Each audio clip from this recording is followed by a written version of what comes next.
Hey folks, it's Fernando doing our video for the More Survivalist, and in this video I'm going to be showing you guys the Hatsan Escort Autoloader, which is this cute shotgun that they have right here. Now before I get into this, I want to mention something regarding the current political scenario in the United States, especially regarding gun rights, with the bump stock ban and the age restriction that was talked about recently to 21. I decided not to talk about politics, especially not US politics anymore in my channel. I think it's very important, but the feedback I got last time during the last US presidential election was convinced me to not do it anymore. I got a very aggressive negative feedback from a lot of folks. You know, shut up, you don't know what you're talking about, stick to your third world country and such. My concerns were honest. And as of today, you see what you see, right? Now, I'm not going to be talking about this anymore, but I'm going to be saying this.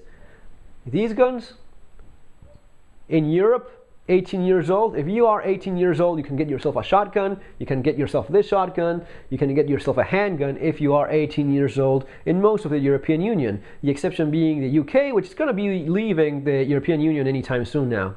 Pretty much that has already been settled, so by next year or so, not an issue anymore. There's places, I think it's in France, where even a 16-year-old, if he's competing, if he's using a handgun for competition in international competition, and he's serious about his sport and such, a 16-year-old in France can legally own a handgun as well. So think about that for a second. So getting to the Hatsan Escort, I wanted a semi-automatic shotgun for some time now, and of course Benelli, being the big name. Usually I try to buy as good quality as it can. HK, when you get these things, you know what you're getting, and there's a sense of peace of mind. Now, every once in a while, there are certain brands that they're not as well known, but they're great value guns. For me, in Argentina, Versa 9mm, I had a Thunder 9.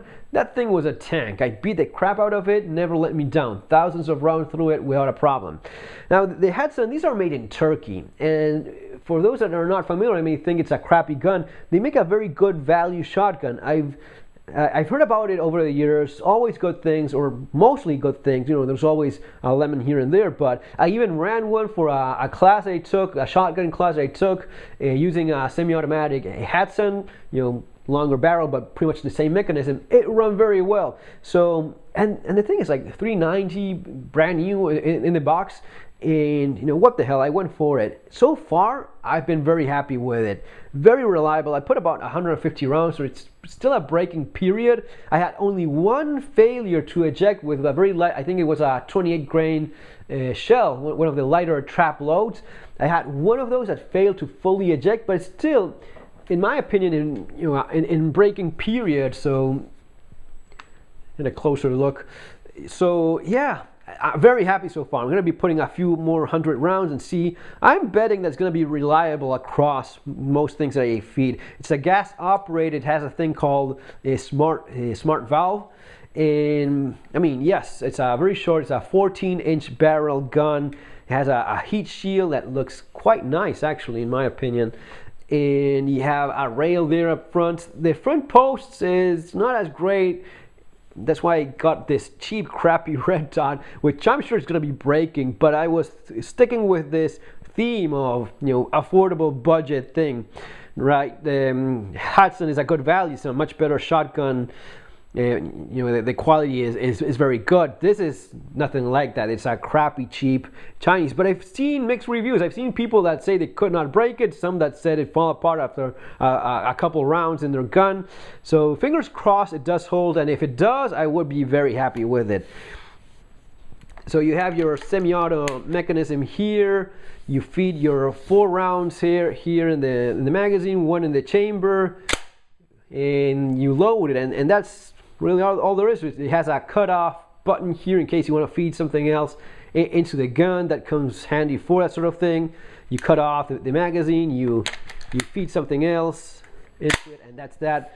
But seems very solid, well made. So far, I am very happy with it.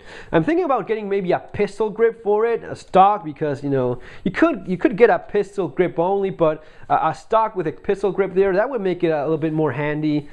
A lot of fun. For me, this is a fun gun. I bought it with that in mind. Now, the thing is, if this runs as reliably as it's been doing so far, and maybe a little bit better after a braking period, this is a serious, you know, maybe for someone in the United States that has seen these around and is considering it, a reliable semi-automatic shotgun like this one can be a fantastic home defense gun, a great truck gun as well. I mean, it's serious business. It's 12 gauge.